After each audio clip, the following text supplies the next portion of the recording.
I'm Matt Mackowiak, in deep with Brint Davy. Matt Mackowiak. Mackowiak. I'm only going to tell you that once. Mackowiak. I know. You know what the problem is? What's the problem? I always read your name, Phonetically. and then I never see. Almost never hear it because You're not a talk radio guy? Yeah, I'm not a talk radio guy. I'm just on the internet reading, scrolling, Yes. feeding. Feeding I that. got family members who mispronounce it, so don't worry about it. Yeah. It's Mackowiak. That's right. Can we shorten it to Mackowiak? They call me Matt Mack. Matt Mack. My close friends. Yeah. Matt Mack. So it's when you do a political thing, it's the Matt Mack Matt Mack Show. Attack. In fact, I used to have a podcast for 5 years called Mack on Politics. Just a No simple kidding. Nice. I dig it, man. Yeah. But it seems like everything you get into ends up winning. Like, have you? Well, no, I wish that were true, but I mean, I've had some success certainly, but I've taken on. I like to take on big fights. Yeah. I sort of describe myself as seeking out righteous causes and then committing, like a kamikaze pilot. Oh, right on. Not every righteous cause is one that ends in a victorious outcome. Right. And so, but look, I've won more than I've lost certainly over the years. Yeah. But as I told someone the other day, I mean, you don't learn by winning; you learn by losing. Right. It's a painful process. But, Interesting. yeah. You're all over the place right now. You've got how many things going? You've got Senate race. You've got the Save Austin Now with the Prop Q victory you're fresh off of, and now you have a new initiative on that. We'll get into that for sure. And MLB expansion to Austin. I'm actually like really stoked for that. Yeah, absolutely. We got to get into all of this, but let's start with the news of the day. The Save Austin Now situation, where it's at, what's moving forward with the Austin budget. It seems crazy to me. All this has been happening on X to me. That's how I'm getting it all. Mhm. Right? I'm learning about this through X, and it feels like KUT and the Chronicle, they're just not getting it. So I go to X and I follow you guys, follow Bill, Jen Robichaud, and it's fascinating how much money is being wasted in Austin city government. It is. Yeah, I mean, it's been an interesting few months. And, sometimes in Austin, what we have to do is we have to sort of wait till they go too far and then reel them back in. Mhm. The problem with that is that there's damage done when they go too far. Yeah. And so, I don't want to spend the rest of my life stopping bad things from happening. That's actually not a way to make progress. The way to make progress is to make good things happen. And so we're at an interesting moment this day that we're speaking because I just spent, I don't know, 10 or 12 weeks working very intensely to defeat the largest city property tax increase in history, Yeah. Prop Q. A lot of other good people involved. I Right. want to recognize Alan Wood and Michael Searle and lots of people through other groups that worked really hard. Jen worked hard. Yeah. Nate McGuire, and I mean, so many different Right. people. Nate was interesting. He got smeared by the opposition. I've been in politics for a long time, like as a journalist and just as a fan too, and a participating citizen, Yeah. right? And I'd never seen anything like it's the mayor's campaign advisor was running this opposition group that smeared him as some sort of dark money Yes. operative. It was because he created a $8 website. Yeah. It was just so silly. But what we saw with Prop Q a few weeks ago on November 4th is that the broad majority, the center of the city, rose up, and by 63% to 37%, taxpayers said no. right. Enough is enough, which was our tagline. Overwhelming. Our tagline was enough is enough, and our other tagline was stop the insanity. You do not improve affordability by raising taxes. Right. The fact that even has to be verbally stated is kind of astounding. Right. So we had a good victory. As I said before, stopping something bad, there's value to that. Mm. We prevented a lot of harm from occurring Right. to people in our city. Remember that tax increase would have hit every homeowner, Yeah. every business owner, Yeah. and indeed it would have eventually hit every renter because a person who owns a building who has renters Right. is not going to eat that cost. Right. And It it's not passes just down. right, and it's not just the business owners paying property taxes. Yeah. It's that their property taxes are then figured into their budget, and so they're actually going to pass those costs on to consumers. Right. So literally, think about this: had Prop Q passed, every single thing you did in Austin from a business standpoint, dry cleaner to you name it, haircut, go to a bar, go to a big box store, etc. Yep. Every single business transaction that you conducted would have been more expensive. Oh, because yeah. that additional cost would be put in there. So really proud of the taxpayers, 109,000 people Right on. rising up, saying no. But you're right. As I sit here today, coincidentally, this morning we launched an effort to require Yes. an external, complete audit of the city budget. Fantastic. The 13th largest city in the country should be Right. doing this already. Yep. As my friend Gerald Doherty, a former Travis County Commissioner for 14 years, said, he's kind of offended that we have to actually do this for them. Mm-hmm. They should be doing this on their own. Mm-hmm. They're not going to do it on their own. Right. It takes accountability. It takes that check. It's all, they'll get away with what they can get away with. And I think even just the knowing that they're being held accountable is sort of changing the attitude. We've seen Ryan, the council member, kind of maybe make some overtures towards fiscal responsibility, perhaps. He made some comments about maybe being supportive of an outside audit, but right now they're not proposing an outside audit. They're proposing an internal audit managed by the city manager. I see. Now, we'll see if Ryan wants to come out in favor of our charter amendment, our audit, which doesn't just require it once, it requires it every 5 years. Okay. Or at least 1 year before any future tax rate election. Okay. That way we're doing it regularly, which is what we should be doing. Absolutely. If he wants to come out in favor of that, I'll be happy to congratulate him and thank him and praise him. I suspect he won't. We'll see. But look, there have been so many examples of embarrassing expenditures from a city perspective. From the logo. The logo, cameras for the airport, for New York Art. These council members spending money on personal expenses, life coaches, trips to Europe, international travel. It's just the list goes on. What's your take on the convention center? Because I thought we had a perfectly fine convention center, and now we're spending how much on a new convention center? So Save Austin now has not taken a formal position on the petition to quote ditch the convention center, and I want to be. There's actually a fairly complex view on this. I understand both sides. I really do. Yeah.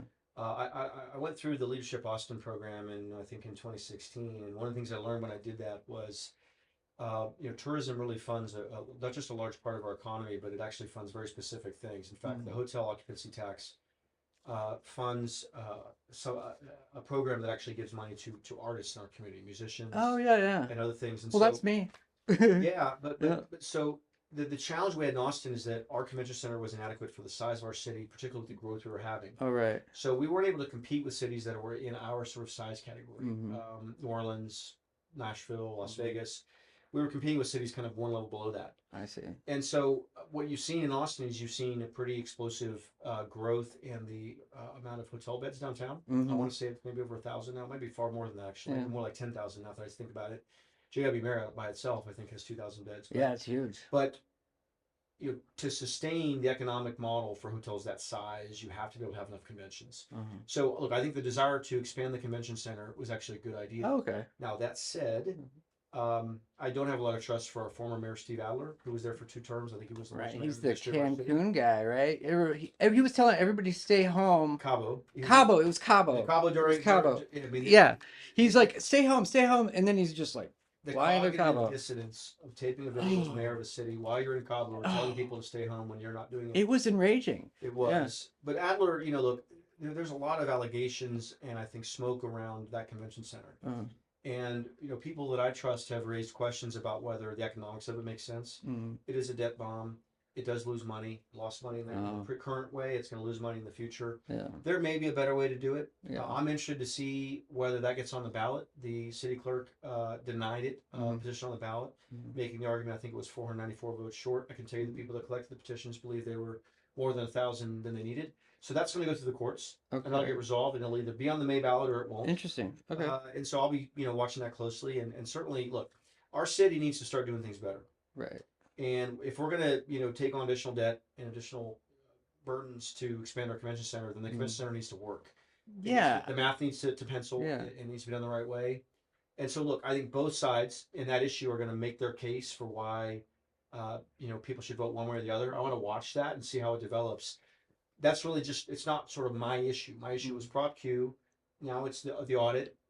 It's certainly public safety. I've been working on public safety every day for 6 years. Absolutely. I mean, I used to live off of Old Torf, and there's a Heritage Oaks Nature Park, and I would take care of that park with another buddy of mine who's a music video filmmaker, and we would just like, pick up trash, just good citizen kind of stuff, and Yeah. do some crafty things with the trails, make it look nice. And it got dangerous going out there. Sure. I mean, like there were porch poachers. I mean, it was a couple of confrontations, and it was just hard to clean up. So I supported your effort on that. Like, Thank you. from a first person perspective, I was like, this guy knows what he's talking about.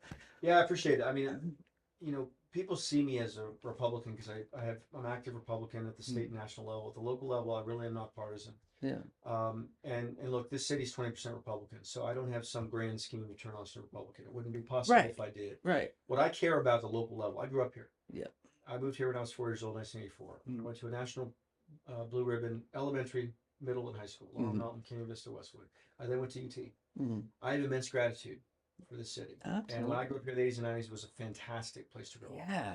So we talk about like that, like it's legendary. one of the reasons that I do the work that I do with the intensity and focus and the sacrifice that's involved is that I really want Austin to be a great place for families to raise children. Yep. My wife Amy and I are 2 weeks away from welcoming our first child. As I said, wow, congratulations! Thank you. I want the city to be safe for absolutely. our son as well. Like I wouldn't feel comfortable taking a group of students to one of these nature parks, I mean, I just wouldn't. And that's growing up in Midland, Odessa, we used to do that as kids, to go to the nature park. So I mean, I feel like it's a city asset, and the kids need to experience it. Think about how tragic that is, right? That we have these public spaces. Yeah, and you got like kind of like blowback and smeared, I don't know, but it's the opposition talking point that you're against homeless people, and that's not it. It's public safety to me. Right. That's what I feel. That's right. Yeah. I don't publicize this.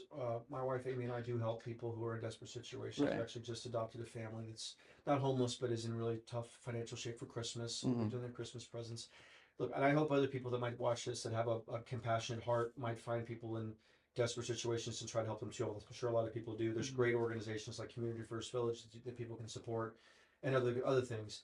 Yeah, I'm not anti-homeless. What I am is I'm anti-camping. And look, at this point, I don't even know that we need to debate it because 58% of our public, of our citizens in Austin, voted to reinstate the camping. That issue feels like it's settled, but it still lingers in the echo chamber. But think about it. I mean, if people want to say that I'm anti-homeless, does that mean that all 58% that voted for Prop B are they all anti-homeless? Right. How many anti-homeless people exactly are there? So what I am is anti-camping, and the reason that I'm anti-camping is that camping ordinances have never succeeded anywhere they've been tried. I studied 8 cities closely before I launched the effort with Cleo and my other group. It's my group of Save Austin Now. In 2020, we studied the other cities: San Francisco, Los Angeles, Portland, Seattle, Chicago, New York, DC, and there's other cities. Yeah, these camping ordinances. Right. They are horrific for public safety, for public health, for tourism, for parks, for neighborhoods, for intersections, for schools, for nursing homes, for daycares. And so allowing people who are in desperate situations, many of whom have mental health challenges, many of whom have drug and alcohol addiction, many of whom have both, to congregate closely and sort of have this, I don't even know what you want to call it, Hunger Games type of mentality. Yeah. Is simply not compassionate. Right. It doesn't help them get back on a pathway to self-sustainability, to self-worth. Who's the Twitter or X user? Dash. Yeah. Dash. I called his beat.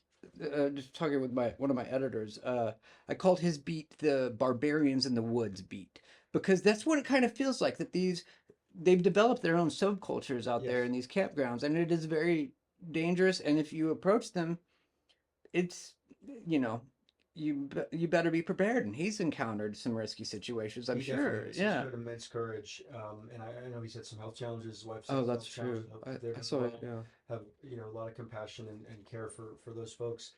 But look,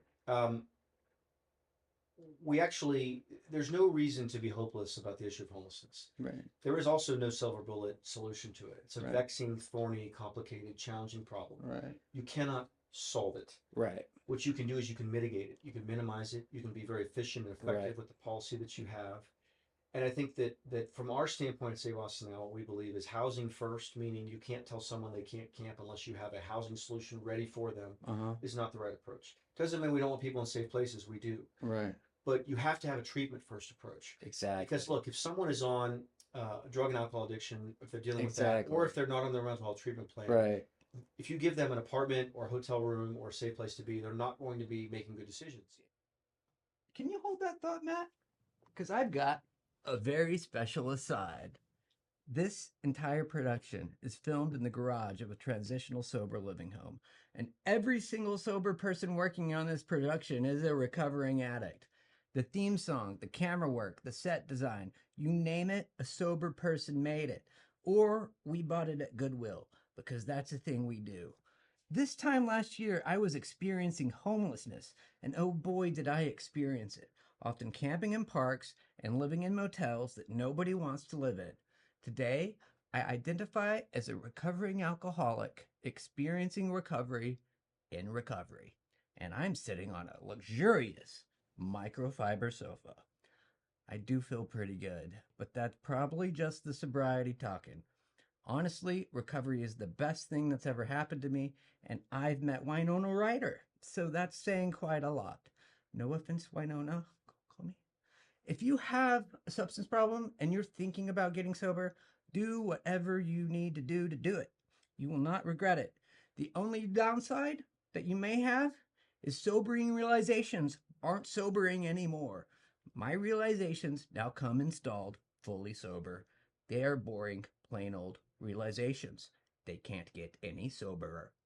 Can you believe that this guy, MATT MACK, he came to this house? We must be doing something right. As you were saying, Matt. Exactly. I feel like what we called them after the pandemic Adler motels. I mean, that's what was bandied about. Adlervilles, I think. Adlervilles. Yeah. And they were. I was driving Uber Eats a little bit back then, and I would get orders to them. It was not exactly pleasant. Delivering to them. No, and some look, risky situations. And again, there's no reason to be hopeless about the issue of homelessness. There are models in this country. In fact, there are models in Central Texas that are succeeding. If you look at Community First Village, which I mentioned before, which is run by Alan Graham of Mobile Loaves and Fishes, I mean, that is a fantastic facility. I've heard great things about it. They do have rules there. It's a tiny home community. There's some accountability. There's accountability. They treat people with compassion, but they also say, look, you have to live under the laws that exist here. You need to work. We're going to help you do that. And we're going to create a community where you can thrive, where you can have friendships and have people you can rely on. That's what cures people. It is. Like. So Community First Village is great for the long-term homeless population. The short-term homeless population, if you interdict them within the maybe 3 to 6 months of when they become homeless, what we call the transitional homeless, they can get back on their feet. They can go back to living a self-sustaining life and an independent life. And so the model there that we found that is the most successful, at least locally in Texas, is Haven for Hope in San Antonio, which I've toured, which is fantastic as well. Nice. What do they require? Sobriety. They make you sober before you come in. Right when you come in, you go through sobriety. You sign a contract. They give you job training. They have a residency requirement. I forget if you have to have lived in Bexar County for 6 months or 12 months, but they will not let you sleep indoors unless you have a residency requirement. They don't want to be a magnet for people from other places. Right. Because that's costing taxpayers. So what Austin should do, if it was trying to look at what works and not double down on what works and then step back from what doesn't work, is you take the Community First Village model for long-term homeless, you double, triple, quadruple down on it. And then for transitional homeless, you create a Haven for Hope model in Austin, you double, triple, quadruple down on that, and then you pull back from the things recovery that aren't working. Focused, accountability infused programs. Exactly. We don't want to just like enable these, we and people need help, and a lot of people want it. One of the issues that I've seen, and this actually brings up the Senate race, and your man's Cornyn, right? I am working for our senior United States Senator John Cornyn. Yes, absolutely. Who I've known for a long time. Absolutely. Very good man. That's very impressive, man. Your opponent is Paxton, A.G. Paxton, and he sued Sunrise Church on some sort of attractive nuisance line, as far as I could figure, that the homeless navigation center at Sunrise Church was attracting a public safety issue. What is your take on that? Yeah, that's an interesting question, because I'm quite familiar with Sunrise. Yes. And Pastor Mark, who runs that down there, I think does have a really big heart for the homeless. That location is a terrible location. It is quite literally across the street from Jocelyn Elementary School. they have a 4 foot tall chain link fence Mm-hmm. that wouldn't keep a 12-year-old out, Mm-hmm. let alone someone who's in a desperate situation who's an adult. Mm-hmm. The things that have happened in the community around Jocelyn Elementary and those neighborhoods are there's unspeakable things that have happened in that area. Um, Sunrise does provide services there that are necessary. Mm-hmm. For example, you can actually get prescription drugs there. You can, I believe they take mail there. You can receive mail there. Right. You can establish residency there. Some of those They serve first meals. steps. They serve meals there. Yeah. I believe it's 2 meals a day. And look, we all want, Mm-hmm. we should all want our homeless to be receiving prescription drugs and staying on their mental health treatment plan, Right. to be receiving hot meals. If they can receive mail, that's a great way for them to receive bills and Mm-hmm. correspondence and other things. That said, the city is unable to regulate Sunrise Navigation Center because it is a church. My understanding is that the city leadership is currently attempting to create new locations for the Sunrise population. Not one location; it's actually going to be spread out over a lot of locations. I see. So One of it's the not locations centralized. one of the locations they've identified is actually also very close to a high school Oh. and 2 other schools, which I think is not a good location. Mm-hmm. But I would need to understand more precisely what Attorney General Paxton is doing with as it relates to public nuisance laws there. And my understanding is there's an investigation that will occur, and there'll be more information that comes from it. But it's a difficult situation because I know a lot of people that live in and around that area. I've toured the facility. I've met with Pastor Mark. I've talked to parents at Jocelyn Elementary. We have to have a better solution for the services that church provides than that particular location. That location should have moved years ago. I know the mayor believes it needs to move. We now know that the local council member Ryan Alter believes it needs to move. Okay. But you got to move it in a way that works. Right. You can't move it from one location that doesn't work to another location that doesn't work. Yeah. So it has to be done thoughtfully.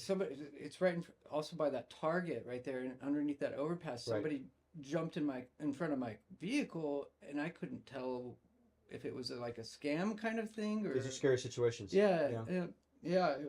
So who's the other opponent in the Senate race? So at the moment, there's a third candidate, a second-term Republican congressman named Wesley Hunt from Houston, who's an African American who served in the military. He has an honorable military career. Went to West Point.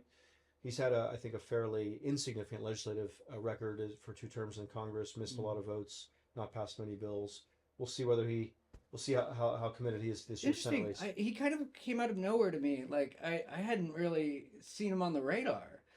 Yeah. No, I mean, look, he had speculated about looking at running for a while, but generally getting into a U.S. Senate race like this, 2 months before the filing deadline, 5 months before the primary, it's a big state. Yeah. And to raise your name ID and raise the money you need, that's probably not a very serious approach. Mm-hmm. You would do more like what Senator Cornyn has done or Attorney General Paxton's done: get in early, work the state hard, raise money, do the things you need to do. Speaking more along GOP lines, Republican lines. Strategists often are kind of like shaping the conversation, correct? I mean, do you see anything in the Republican Party that you would say the party needs to get right on, so to speak? Well, I don't know. That's a hard question to answer. I would say this. There's a tension inside the party right now between what you might call the populist wing, the sort of Trump populist wing. Right. Things like tariffs, non-interventionism, restrictionist immigration policy. Right. And what has been seen as sort of the more traditional Republican view, more what you might consider big business, sort of centrism, low wage, welcoming low wage workers. Clearly, President Trump is dominating the party in a way we haven't seen in a very long time, and he's actually moved our party in that direction. It remains to be seen, what direction things will go when his term ends in 2028. I would tend to think that Vice President J.D. Vance would have a very strong chance to be the nominee, and if he is the nominee and he becomes president, he's going to keep the party going in that direction. You could have other things happen. Secretary of State Marco Rubio could be the nominee. Senator Ted Cruz could be the nominee. One of the sharpest guys in this administration. He's been very effective as Secretary of State. Absolutely, and I feel like this role was made for him. I mean, he's just nailing it day in and day out. It's been impressive. He chaired the Senate Foreign Relations Committee for several years, and he's taken these issues extremely seriously. Yeah, I have a number of friends who are friends with him. I've met him a couple of times briefly, but what he likes to do when he's flying on a plane is not watch sports, not catch up on email, not take a nap. He'll read boring foreign policy manuals and periodicals. Yep. to really study. And he's been doing that, not just as Secretary of State, I'm talking about for years before that. Yeah. So he's actually put in the work to Right. really understand these complicated issues. Right. He has particular interest in Latin America and South America and Central America. Part of that is being a Latin American from South Florida. He has a lot of interest in seeing sort of communist and dictatorships in South America move in another direction towards liberty, towards democracy. He cares a lot about regime change in Venezuela. Mm-hmm. He cares a lot about regime change in Cuba, and probably in other places as well. So, look, he's been a fantastic Secretary of State. He's partnered very well with President Trump. He's been highly effective. The president talks about the fact that he's ended 8 foreign conflicts in the less than a year he's been there. Wow. You look at the I think fairly clever and well orchestrated solution with Israel and Hamas, which is tenuous. Yes, but appears to be holding ceasefire for so far. Correct. Yeah. I mean, and I feel like that's an accomplishment. I mean, given where we were with Israel was under like constant bombardment. Yep. I mean, and this is one of those issues where I start to question why I was a Democrat. I don't know if I am anymore. Yeah. You know what I mean? Over COVID policy, they lost me. They lost me over Israel. They lost me over the economy too. Inflation. Yeah. Look, this is the thing about being an American, being a registered voter in America. You don't have to stay in one party or the other. You can constantly evaluate your choices. Some people vote for both parties. They make their individual decisions. Some people float between both parties. I've been a Republican ever since I can remember. But people can obviously make that choice themselves. And of course, in Texas, you don't have party registration. The way that you affiliate in Texas is you vote in primaries if you choose to, and that's the way you affiliate. So, one of the things about Trump that's been very impressive is he's actually grown the Republican Party in recent years. He's actually brought Democrats in, particularly working class, labor union members, particularly in the Rust Belt and the Midwest. And that's part of the reason that he was able to win 7 battleground states Jr. and win the popular vote in a way that I think surprised a lot of people. RFK Jr. being a perfect example of how he grew the party, brought someone in who was a little bit skeptical, who he may not agree with on every single thing, but who on a large scope of things that they want to pull in the same direction. Right. Yeah, they're on the same page. And I gotta say, I like what they're doing. I used to have what they called Trump derangement syndrome, where it was like everything that Trump did, I was like, oh, that's bad. And now I kind of got out of it and I took a step back. I looked at it and I was like, actually, that's pretty good. Well, I think if you want to be truly educated and thoughtful, you should not just take what either side gives you or what the news tells you. You should actually have a discerning mind and read between the lines and come up with your own opinions. I always tell high school and college kids when I have a chance to speak at schools or whatever to groups, when you're in that phase, you start to learn and develop what you actually believe and what you're willing to defend. And it's okay as you are in that age range, you can learn and change your views. I actually don't think changing your views is a sign of weakness. I think it's a sign of strength because as you learn things, when facts change, your opinion should change. Right. And you're an example of that. Personally, you had certain views on issues.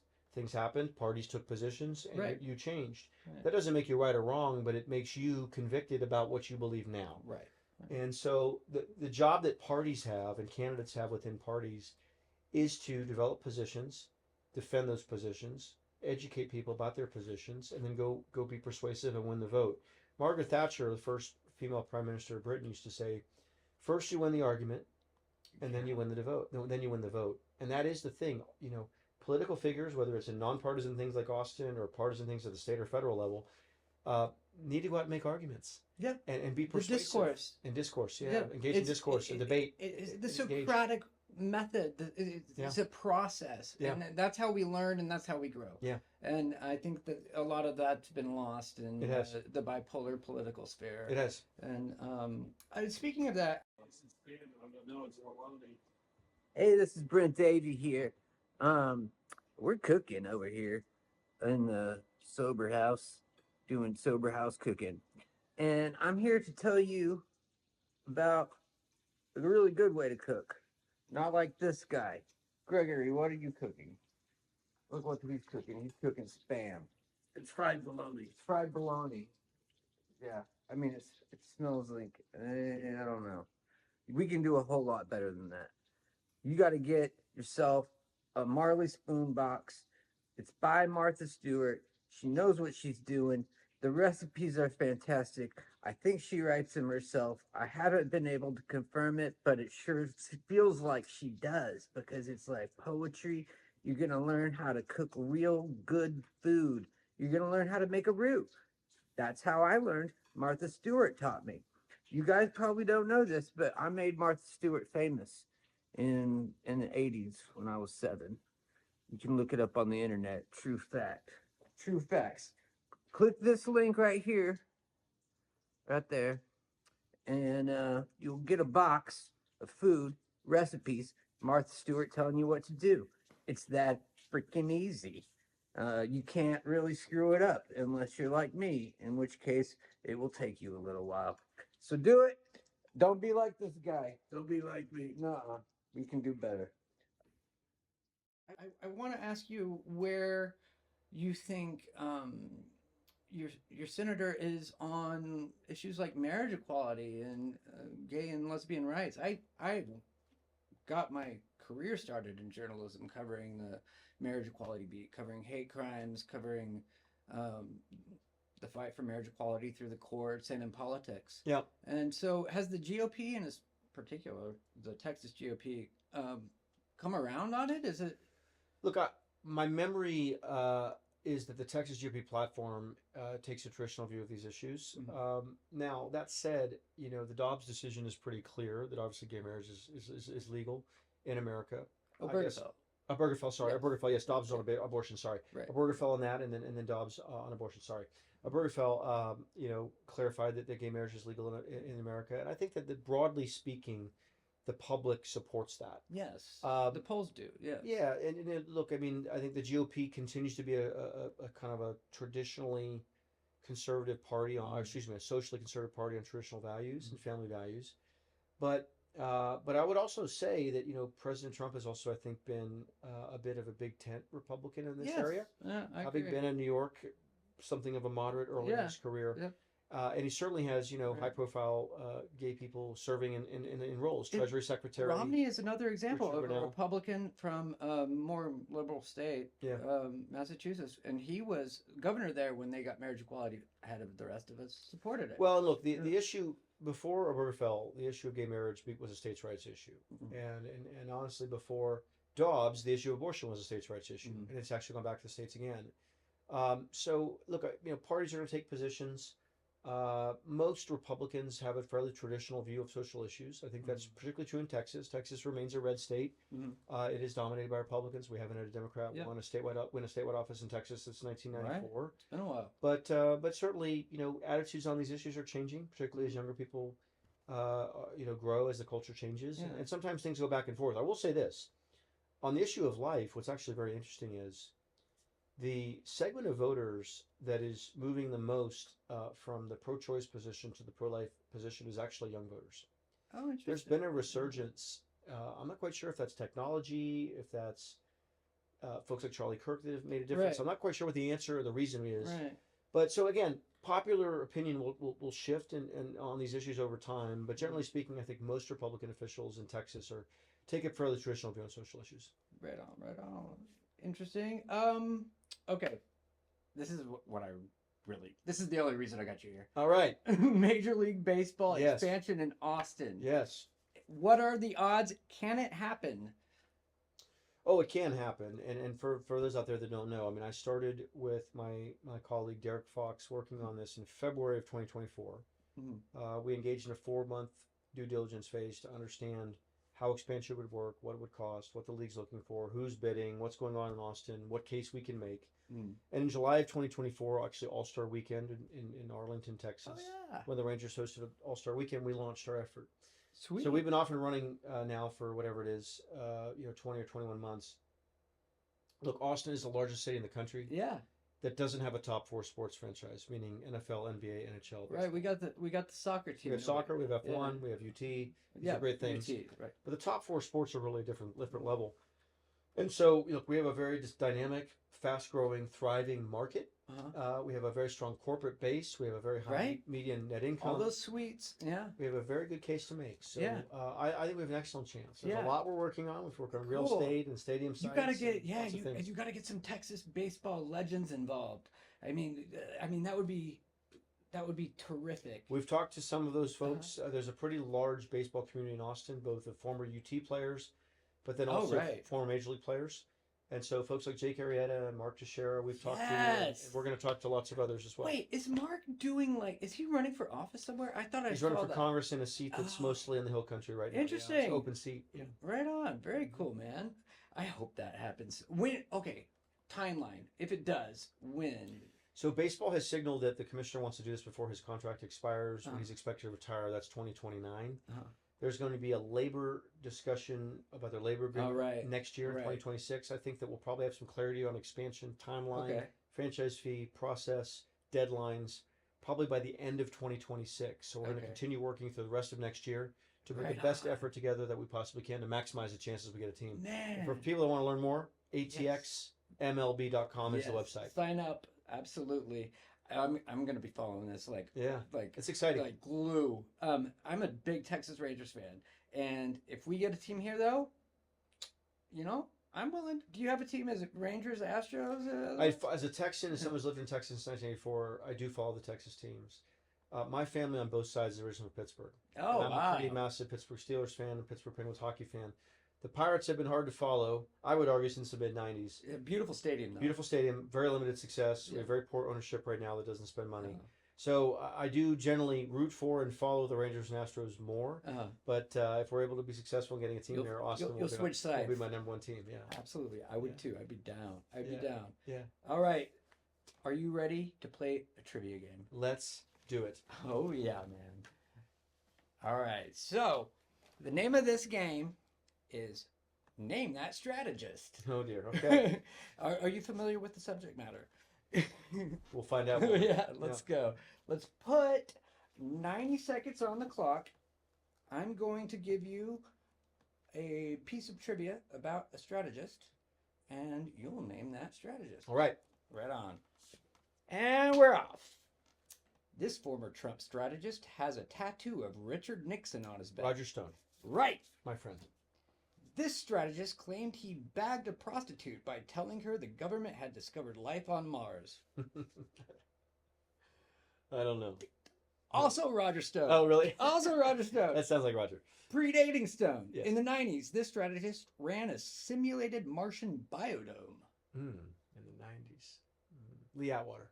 Steve Bannon. Steve Bannon. Okay. 2 in Arizona. And fun fact, it ecologically collapsed, killing its simulated inhabitants. Oh, no. Steve Bannon has an interesting background. He worked on Wall Street. He was a film producer. He's done a lot of interesting things. I remember reading about that in elementary school. It was so fascinating. Oh, this colorful and often exasperated Democratic strategist is known as the Ragin' Cajun. James Carville. Yes.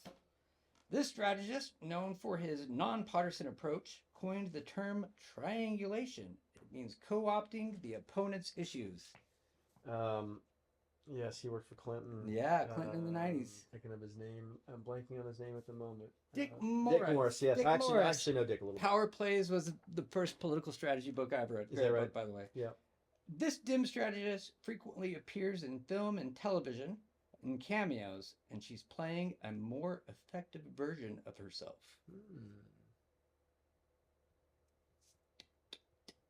Donna Brazile. Oh, yes. Donna Brazile. She's in The Good Wife. She's all over the place. Is she? Yeah.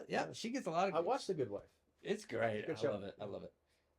George W. Bush gave his campaign architect this affectionate nickname, meaning a flower that grows from cow manure. Turd blossom, yes. That's correct. Yes. That's correct. This dirty trickster conducted push polls claiming that John McCain's adopted daughter was an illegitimate black child from an extramarital affair. Oh, I do know this one. I'm trying to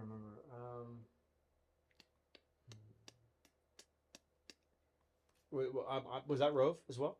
No? The correct answer is we never found out. Oh, is that right? It was a trick question. Yes, Sorry, that is a I trick hit you with question. Okay. a trick question. Yes, I remember that. They That affected South Carolina. Yes, and it the result of did South in the Carolina. primary in the 2000 primary. And that actually caused a huge rift. It between was, Bush and it was McCain. so dirty. Yeah. I mean, that was Yeah. just like that's one of the worst smears I've seen in the business. Yes. And And in fact, McCain did not have a black love child. He adopted daughter. someone, I think, from Bangladesh, if I remember. Absolutely. Yeah. Well, you, sir, won. You won, and you want to know what your prize is? I would. Do I have a choice? You do. You have this. Okay.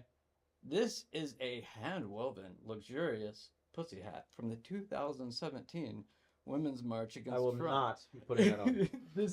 That's okay. That's option one. Okay. The second option I will take option 2. is a fabulous Christmas cactus. Absolutely. It's handmade Christmas, hand woven. No. Amy and I will feature that in our And entryway. but to make your decision more difficult, No. A pride it's flag. gay. A pride The flag. cactus is gay. What I might do is put that here, It's actually prettier with and that. then I'll on it. take the cactus. Correct decision. Yes. That was probably the hardest political decision you've made in your career. Thank you for the Thank you so much for coming My up. man. pleasure. Thank you. It's been a blast. Thank And keep me updated about that MLB. I will. We're excited. Thank you very much, Thank you Matt. very much. Enjoyed it. Thank you, guys. Thanks to Matt Mack for coming on an all-new show, and thanks to you for watching. You don't know it yet, but this is your show. I'm just here. It's with me. So let us know what you want to see. We'll try to make it happen if it's not too crazy. And have a happy Thanksgiving. 2 words of advice. Don't listen to Mariah Carey till at least 2 weeks before Christmas. Make your Christmas Christmas, and your Thanksgiving Thanksgiving. It'll be better that way. We'll see you December 9th. Thank you. I take my medicine so I don't end up alone.